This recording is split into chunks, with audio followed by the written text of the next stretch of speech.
Amid the grandeur and anticipation of the coronation of King Charles and Queen Camilla, there was never a shadow of a doubt that the esteemed Duke of Kent would be an integral part of the historic event.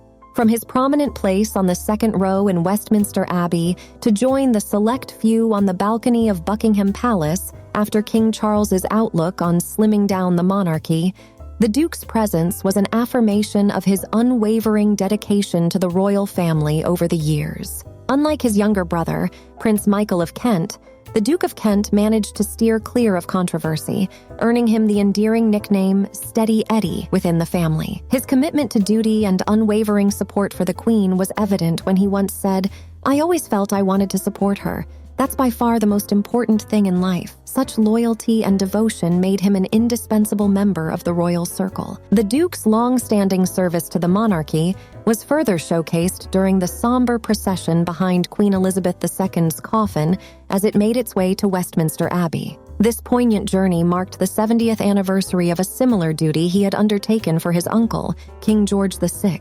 At the tender age of 16, he found himself fulfilling the role of Duke of Kent after the tragic death of his father, Prince George, in a plane crash. It was a solemn duty that he promised to uphold during the Queen's coronation, sealing his lifelong commitment as her loyal servant. While the Duke has encountered a few bumps along the road, including several road accidents, one involving a police investigation, his background and heritage positioned him perfectly at the heart of the royal family. His father's connection to King George and the former King Edward VIII, and his mother's ties to the Duke of Edinburgh's father, Prince Andrew of Greece and Denmark, cemented his place within the regal lineage. Born in London's prestigious Belgravia, the Duke was named after his father's elder brother, Edward. Education was vital in shaping the Duke's future as a senior royal. From Eton to Switzerland, he received a comprehensive upbringing that prepared him for his life's main responsibilities. However, the Queen's coronation truly tested his mettle as a key member of the world's most renowned family.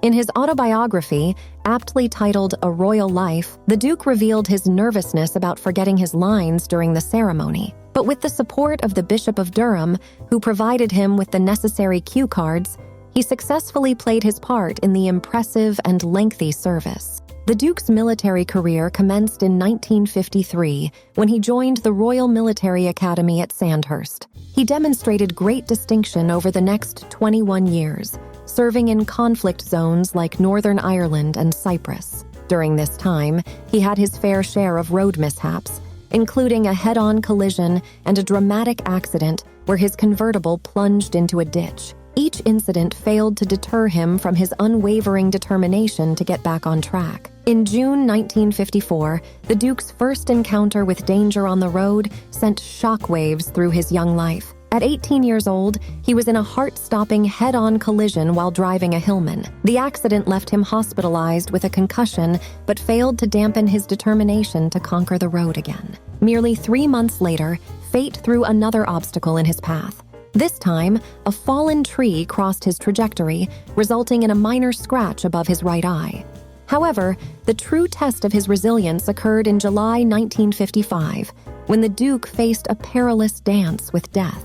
Behind the wheel of his powerful Sunbeam convertible, he collided with a tree and was sent spiraling into a ditch near Sandhurst. In the aftermath of the crash, a battered and bloodied Prince Edward had to summon every ounce of strength to crawl out of the twisted wreckage. Witnesses, amazed by his survival, described him as extraordinarily fortunate to escape with his life. After spending over a week in the hospital, he bravely continued his journey at Sandhurst, undeterred by the traumatic incident. Fast forward to June 2019, and the Duke found himself in yet another unfortunate accident. This time, his Jaguar collided with a university student's Mini. The young woman vividly recalled the terrifying ordeal, alleging that the Duke pulled out in front of her car, leaving her with no choice but to slam on the brakes and ultimately crash into the central reservation.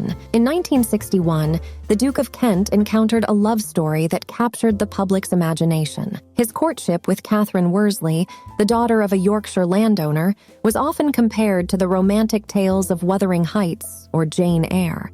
Their wedding in York Minster attracted thousands of spectators along the 23-mile route to Catherine's family estate. Their honeymoon in Majorca marked the beginning of a family that would see the arrival of their children: George, Earl of St. Andrews, Lady Helen, and Lord Nicholas. However, tragedy struck in 1975 when the Duchess contracted German measles during pregnancy, leading to an abortion. 2 years later, they experienced the loss of a stillborn child, which plunged the Duchess into a severe depression. Despite their personal challenges, the Duke and Duchess remained together, seeking solace in their shared faith. While the Duchess converted to Roman Catholicism in 1994, the Duke continued to attend Mass with her on occasion.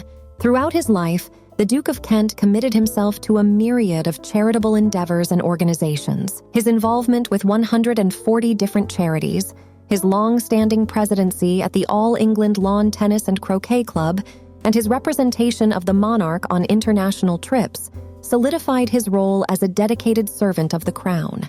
His loyalty to the Queen was evident when he stood by her side during significant events like Trooping the Colour and her Platinum Jubilee celebrations. Despite the occasional controversies surrounding his brother, the Duke of Kent has largely remained under the radar, fulfilling his duties with grace and dedication. His genuine affection for the Queen and his unwavering commitment to supporting her have defined his life and legacy. As he once eloquently stated, "I always felt I wanted to support her.